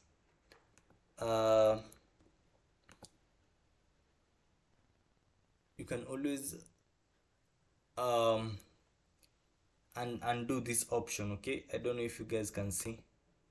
Go to the pivot table options, go to the auto fit. Okay, so you can always tell Excel not to auto fit columns while you are working. Okay, so that will help you reduce this problem in which if I select something else, the columns becomes auto fitted. So if I wanted selected one university, automatically this column will become auto fitted. So you can solve that problem by ensuring you undo this option. Okay, you go to the pivot table, then you undo this option. So when you do that, even if I now change to maybe top 10 again, or top 20 or top 5, okay, it will just remain the same in terms of the column. The width will not keep changing. Okay, all right, so here I'll just return it to top 10, because now if the width keeps changing, it might disorient your whole work, and you might need to do a lot more in terms of formatting, because you'll keep formatting at each point that you change. Okay, all right, so okay, I'll just return this to top 10.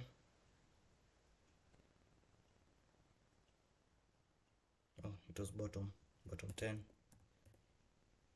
Yep, so this one, I'll just ensure that it moves one column to one column lower.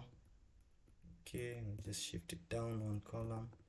They're all on the same column. So then the main thing now will just be, after I get my content, I'll come push all these, okay, to reduce them in size.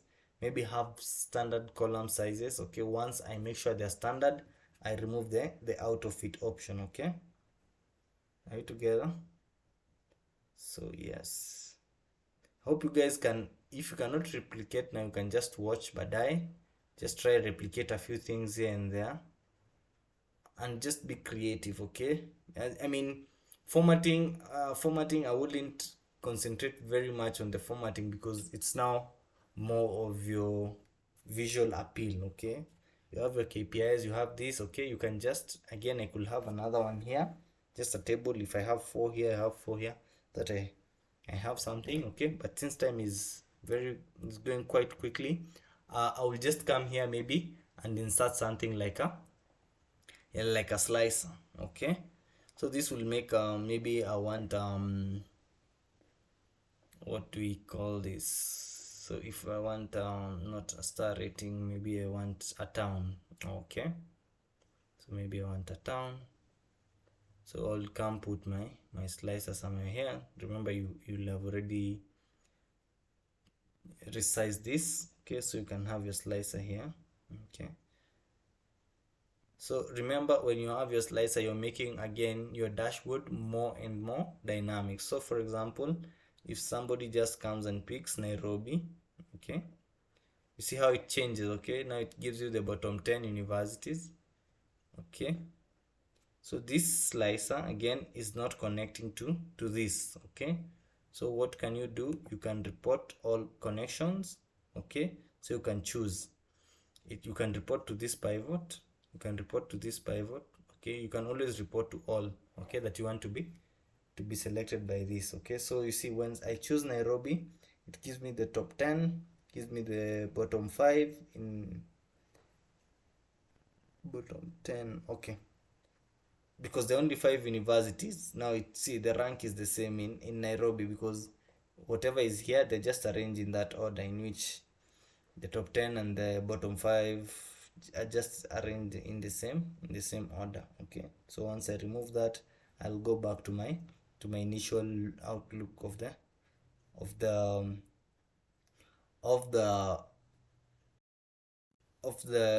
dashboard. Okay, I hope you now you see how you can now include a slicer inside now a dashboard now to present your data. Okay, so with this column, I'll try maybe just make it look better in terms of and send you guys, so for whoever might need to use this as a sample. Okay, I'll try and do that so that we don't get to spend a lot of time just trying formatting here. But the main thing I've said, once you resize your columns, for example at this point, and you have your columns of certain size, you're sure that whatever is not changing is of good column width. Okay, and I said the column width, you can always right click, select the column width that you want. Okay, so now these pivot tables, or the pivot tables that will follow, just ensure that you undo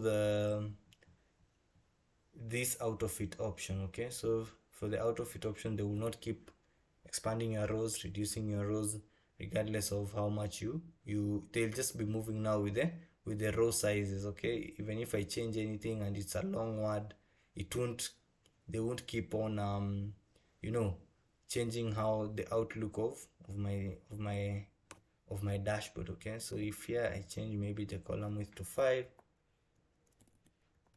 Okay, sorry, 5 is too small, let me go with 10. But I won't focus so much on the formatting part. That one you can always go try and look out and see what works best for you. Okay, but the main thing is just to know how you can do such some of these things, like just presentation and just making it look nice and very dynamic. Okay, so yeah, so there is some of the metrics. So we've seen top 10 brands, top 10. So maybe inside here you might want to come and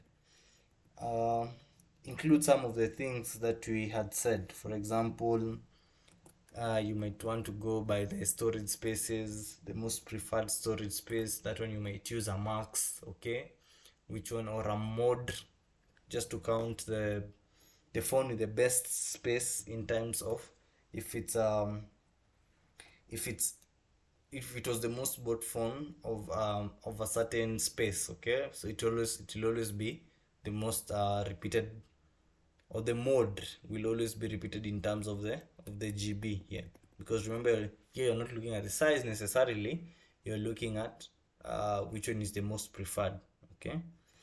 So I think that one is okay. Number of reviews, same. So it just follows the same, idea, or the same thought process, okay. So if it's the number of reviews, which was the most reviewed phone, you can always have for example, if I was to just check the most reviewed phone,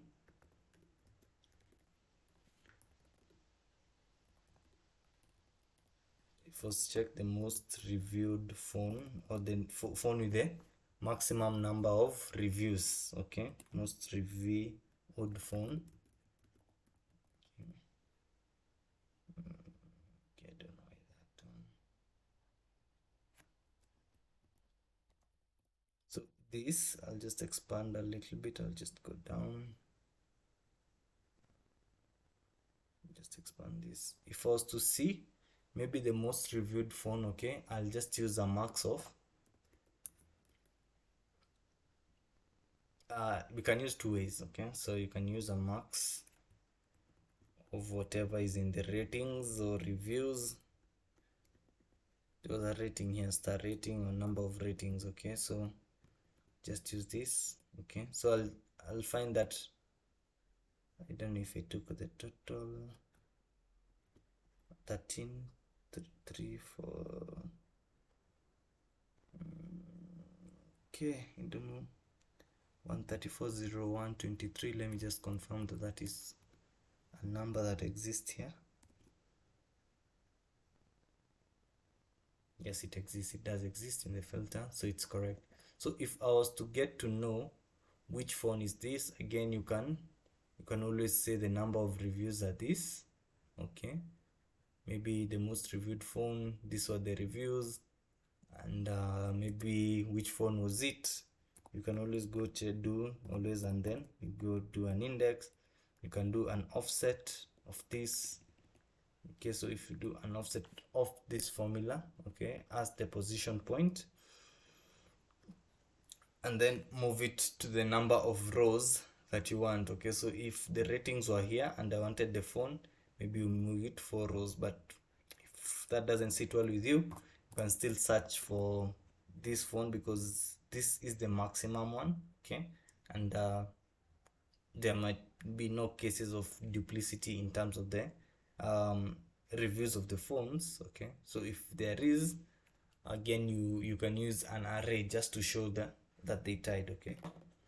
But in this case, you can just go search for this phone in this array, in this range, sorry, okay. So I just do that, then I look for that phone specifically with this number of reviews, okay, that was somewhere here, and then I'll check here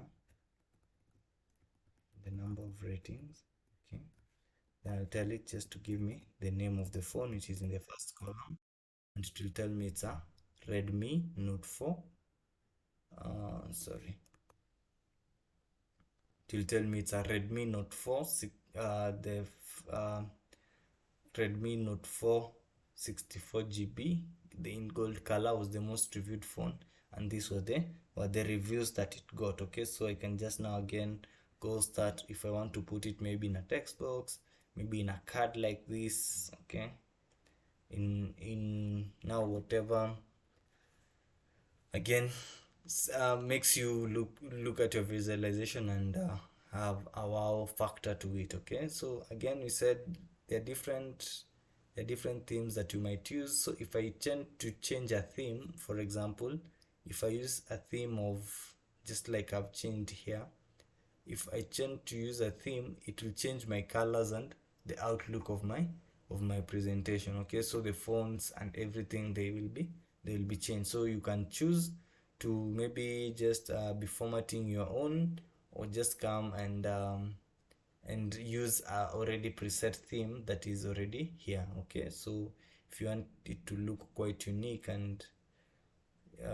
maybe well thought of, you can always use the themes that are, but remember, the theme doesn't matter if, again, you cannot represent the main things that ought to be represented. Okay, so formatting and neatness and all that should come after you have already delivered the message that you want to put across. Okay, so if I was maybe to make a decision based on universities, I will maybe ensure that all my budgeting goes towards marketing in these universities, and maybe because I know these people are the least spenders in terms of phone, maybe allocate a little budget in terms of marketing in these phones. Okay, so here also I'll try push the Samsung brand because I'll see maybe it's most acceptable by students, but then that will be a case by case study, because now I can go from town to town and see the types of phones. For example, I go to Kakamega, I wouldn't market a Samsung, whereas I know a Redmi there would the Samsung even just sells as much as the Redmi sells. Okay, so now this will enable you to move maybe from county to county. Okay, all right. I don't know why I think the Bungoma has an issue and all that kind of thing. Okay, so guys, I hope you've been able to like get the thinking. Okay, we could go ahead and just put a whole explanation to this. Okay, maybe even insert now, okay, a pivot chart. Okay, just from our thinking, we could go and in just now to visually represent this. Okay, go insert a pivot chart. Okay, so maybe just to illustrate, maybe a bar chart. Okay, and put it somewhere. Okay, here. So just to show then how these phones keep moving, you can even choose to have a pivot chart just specifically for certain metric. Okay, so it's not a must that you use this one. You can come copy this one, just have a pie chart for specific metrics, and that can keep now the user up to date with how these phones were being bought as you move from town to town. Okay, remember, people are visual beings, and they'll just keep see all they'll see cards. Okay, they will avoid numbers and they will see diagram. Okay, so anything that pops to your eyes very fast will enable you uh to get whatever you want. Okay, you might also make these ones you might make this because now we made them to be constant. Remember, they'll not be changing, but there's a way you can choose. You know, let me just you can choose now to even have this phone sold in terms of in terms of uh in terms of a pivot. Okay, so here you'll just use all total sum of phones. Okay, so you'll avoid putting in a university, for example. You'll have just the phones, so that when you keep changing here, the phones sold can change. But sometimes you want some of these metrics to remain regardless with what you filter with. Okay, is that okay? I think I've not asked if anybody has a question, and I think there should be some questions. This is okay, Kennedy. But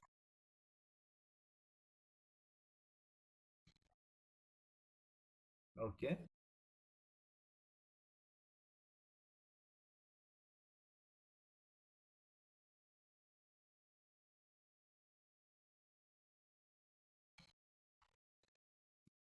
Okay. Okay, yes, and that's what I was saying, Joel. If I took this, okay, if I took this pivot, okay, and maybe I needed to change it, I'll just paste it there. This is just for an example purpose. I'll just bring it here, it will overlap. Okay, so I'll just maybe make some.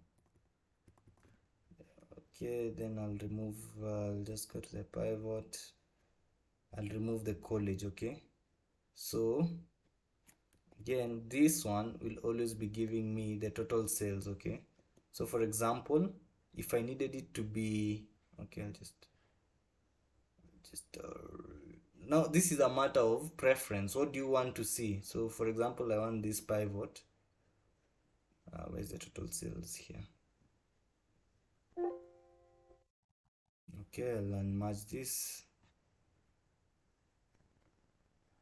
so that I get to move it here.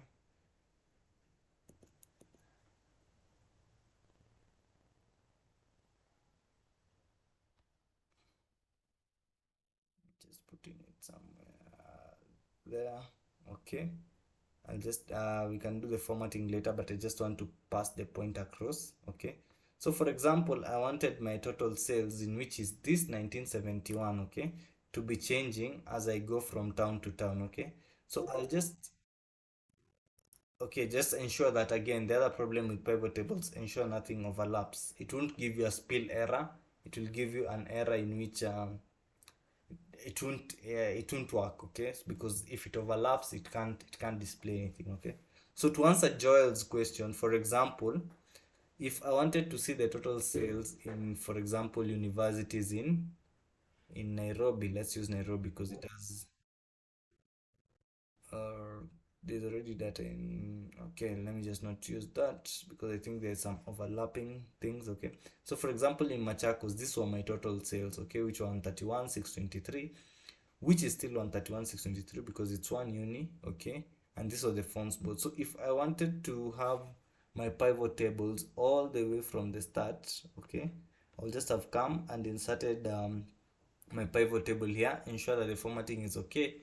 The font sold, I'll also have used a pivot table now, but here I just changed now my fields. Okay, now here my field changes from one thing to the other. Are you together? But you can always do that. You're not limited to how much you can use the pivot. But now again, now it boils down to the personal preference of what you want. So for example, for me, I would want a constant number in terms of, because maybe I'll say this is a total sales for the year 2022. Okay, but if you wanted them to change, you just go to your pivot, ensure that you just have that field alone. Okay, and then keep changing. They will keep changing as you move. Thank you for that question, Joel. Guys, we are wrapping up, and we are on a high note. So if you have any question, you can ask, be it before this class, because again, as I've said, in even the assignment that I'm going to give out, I would want to see just how you think about a certain data set that is there. Okay, how much can you summarize? Okay, I won't look so much into the formatting maybe, but I would want to see how much can you summarize it. Okay, I would want you to make, as Joel has said, you can make it as dynamic as possible. Okay, but just ensure that it works. Okay, the basic thing, it should be that it works properly. Okay, because again, you don't want to create something too complex and that doesn't work. Okay, but by for example, the data that I've given you also has something like a timeline. Okay, so try show me, for example, if this data had a date, for example. Okay, we will even have used a timeline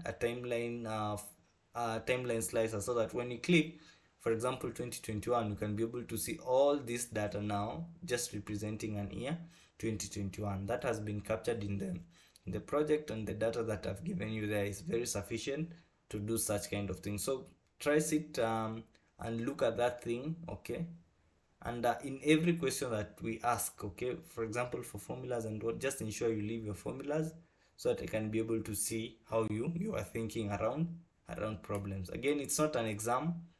uh, Try to refer as much as you can if you have to. Okay, but the main thing is, I want to see if you guys have gotten the skill. Okay, any other question? We are out of time. It's almost 20:48. and I'd like us to stop by around 2050. Okay, any questions, any comments? We are finishing up. Any comments that you have?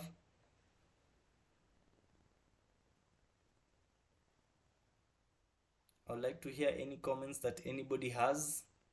Has the pace been okay?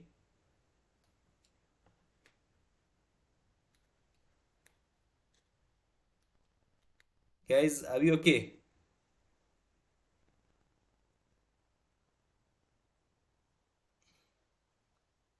Okay, John says the classes are awesome. Hope everything will stick. Yeah, that's okay. But John, remember the only way they can stick is by you practicing them, okay? I might be inserting a pivot table here. I might be writing a formula here, but the only way you will know how to write it on your own is by doing it. Thank you for that feedback, John. I hope you're also preparing for next week's class, okay? Which will now be the Python class. Any other comment before we call it a session? One more comment before we call it a session. Any feedback? Has the pace been okay? Especially because maybe a review exercise after the end of the class should be added, okay? If that won't be possible, David, I think we'll just send the marking scheme, or rather a thought process of what we thought should be done in the assignment, because again, you know, the schedules might be a bit tight, okay? That being said, I would like to thank all of you for your very active participation in the classes, asking questions and being very curious on all the possible outcomes of whatever you are doing. So I will hope that you replicate the same cooperation to the next person who will be taking you through Python. Okay? See you guys.